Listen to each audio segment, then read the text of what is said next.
When life on Earth loses all its sorrow, the most miserable person on the planet will embark on a mission to save the world from happiness. And that's why today, in Flick Summary, Pluribus, Episode 1 and 2.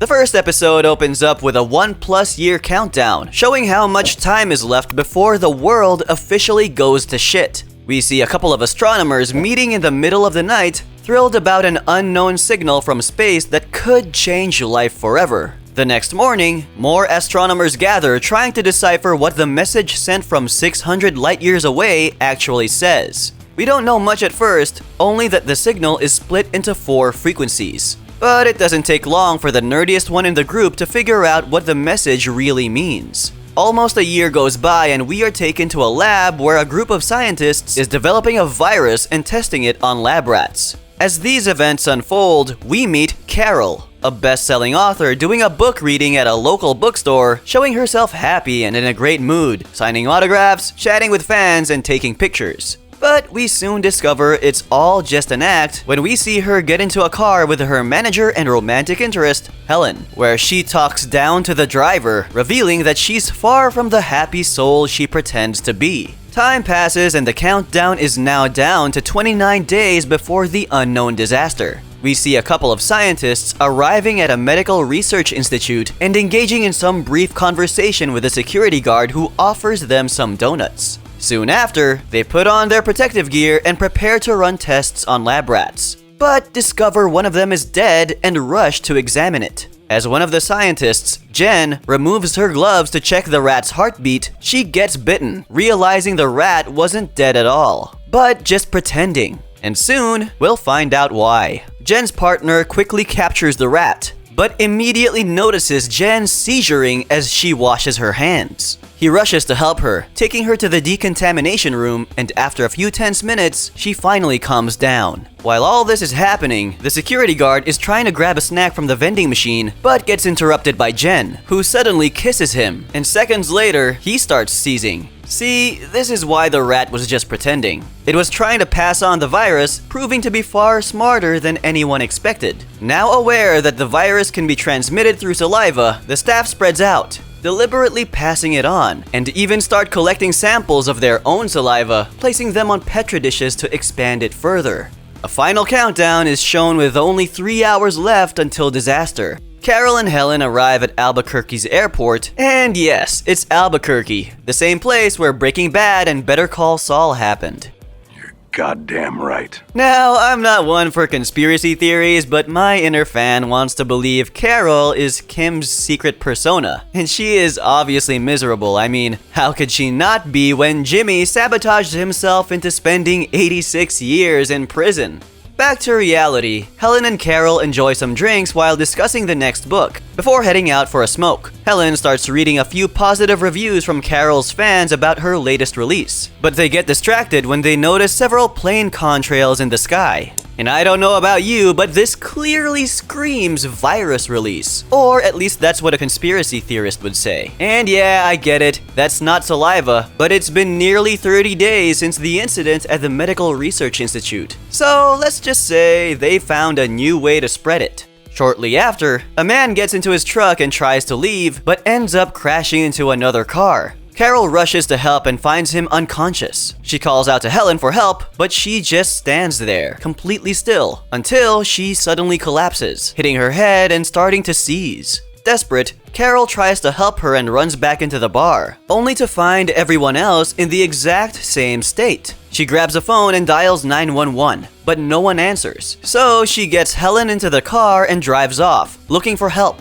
Unfortunately, the entire city is in flames, and there's nothing but chaos in the distance. Carol's only option is to head to the hospital, but when she gets there, she realizes everyone is paralyzed. Trying to help Helen any way she can, Carol jumps into the truck with her and tries to wake her up. It seems to work for a few seconds as Helen briefly comes to her senses, but then dies from the head trauma. Immediately after, everyone around regains consciousness and walks outside. They initially ignore Carol, assuming she's one of them, but once they realize she's not, one of the doctors kisses her, hoping she'll turn. However, the kiss has no effect other than Carol obviously freaking out over the whole situation and driving away from the place. She finally makes it home and tries to get inside, only to realize she has no idea where she left her keys. Now, if things weren't freaky enough, a pair of siblings walk up to Carol, calling her by name and telling her personal details about her life. They ask her to remember the time she hid her spare keys in the flower pot after getting locked out, which of course leaves her speechless. Carol is quick to grab the keys and enter her house, but not before asking the siblings to leave her alone, which they take as an order and ask for a couple of minutes to clear out. Thing is, Carol notices all of her neighbors leaving, as if she had given the order to the entire community. I wonder why. Next, she starts scanning for any TV signal, hoping to find out what's going on, and when she finally does, she realizes there's more to it, seeing a White House banner with her name on and a number to call for answers. She calls the number and starts talking to the guy on the TV, who is also very knowledgeable about her personal life. He apologizes for Helen's death and assures her she is not in any danger, then proceeding to explain what's really going on. See, remember that weird signal from space? The one astronomers picked up at the beginning of the episode? Well, it turned out to be a recipe for a nucleotide sequence. And listen, don't even ask me what that is because I barely know 1 plus 1. The point is, scientists created the sequence in a lab without realizing it would turn into a virus that would infect everyone on the planet and link all human minds together. Meaning no more individual people. Just one big collective consciousness. When Carol asks who she's actually talking to, the man on the TV reveals that his body once belonged to someone named Davis Taffler. But now everyone on Earth is connected to a single mind. So basically, she's talking to the entire world. Now listen, I can't help but think that if the so-called 3-eye Atlas comet wasn't actually a comet, but maybe some kind of alien ship coming to conquer Earth, they'd probably do the same thing and turn us all into one big hive mind of smiling zombies. And speaking of collective minds, did you know this isn't the first show to explore the idea? The Eternaut did it too. So now I'm wondering if I should make a video about it. Let me know in the comments below. Back to the scene, we learn the President of the United States along with a bunch of other members of Congress died during the infection. Now there's no one really in charge, just everyone working together.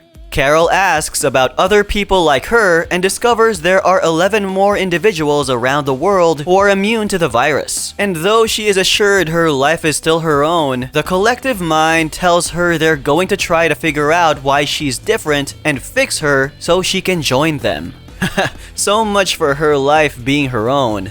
In addition, she is told they only want to make her happy, so they'll do whatever she asks for, which also explains why everyone left when she told the siblings to leave her alone. It's literally like having the world at your feet. A mansion? You got it. A plane? Why not?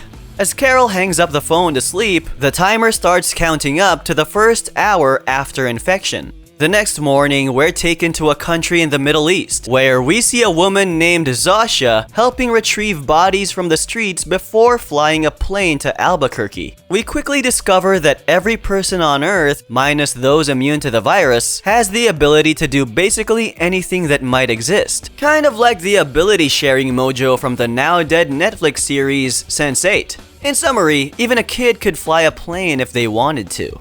11 hours passed since the virus infected the entire planet. Carol wakes up and goes outside, where she starts digging in her yard to bury Ellen's body. Meanwhile, Zasha arrives in Albuquerque and heads to the airport showers for a quick bath before paying Carol a visit. Still on high alert and exhausted from hours of digging, Carol acts hostile towards Zasha and kicks her off her property, only to soon realize that her face looks somewhat familiar. Here's where we learn that Zasha flew in from the Middle East simply because she resembled one of Carol's book characters, and the collective wanted her to feel comfortable having a familiar face around. The thing is, that character was written as a man, though originally imagined as a woman, and only Carol and Helen knew about it. Unsure of how the collective knew about this, Carol asks if they can read her mind, but they tell her Helen joined the hive seconds before dying, and that's how they got all the information about her. Carol spirals and pushes Zasha, but this only makes things worse as she starts seizing, along with the entire human population.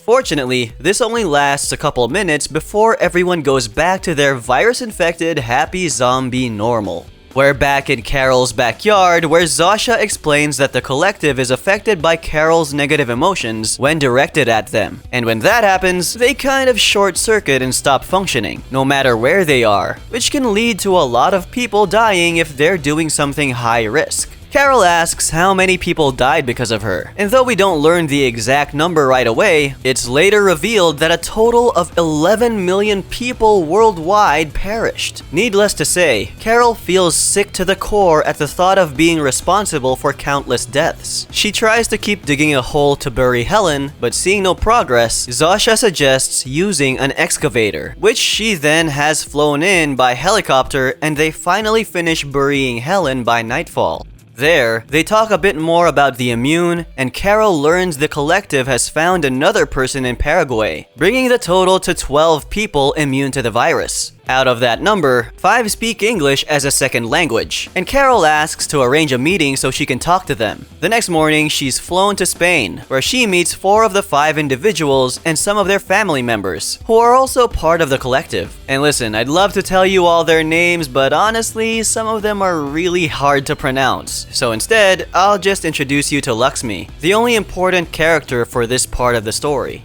Lakshmi isn't very keen on Carol, and we'll soon learn why. She's accompanied by her son, husband, and mother, and seems perfectly fine with them being part of the collective mind. Carol doesn't really know what to say, so she asks about the 5th person invited to the meeting, a Mauritian man named Kumba Diabate. Realizing the collective exists to serve the immune, he requests Air Force One to fly him to Spain, hence why he arrived late. Now on the plane, they gather in a conference room to discuss the current situation. But to Carol's surprise, everyone there except her has no problem with the virus taking over Earth.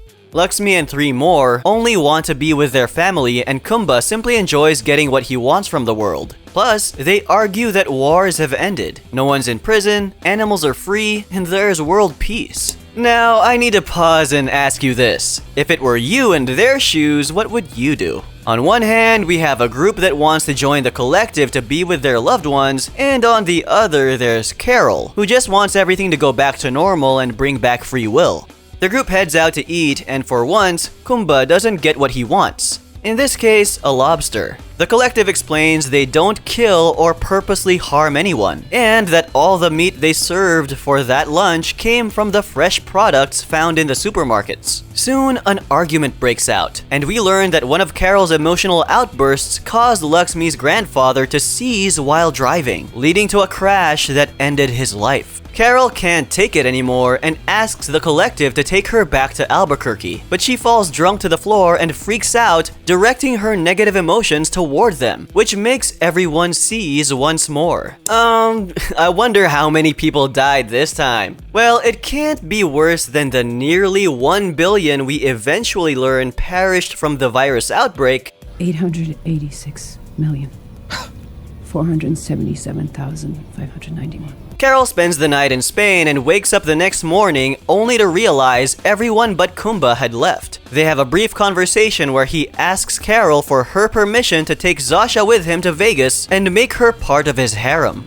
As unbelievable as that sounds, you heard that right. Zasha is totally fine with it, cause remember, it's her job and the collective's to make the immune happy. But she asked Kumba to make sure Carol was okay with it first, since they don't want to upset anyone. Carol is most definitely upset that Kumba is taking advantage of the collective to sleep with women. And though she initially agrees to let him take Zasha, she changes her mind at the last minute and stops Air Force One from taking off with her on board. And that concludes the 2nd episode of this bizarrely intriguing show. Quite interesting, I must say. Now tell me, what would you do if the entire world's mission was to make you happy? And you know what would make me happy right now? If you subscribed. That way, you won't miss the full recap once the entire first season has aired.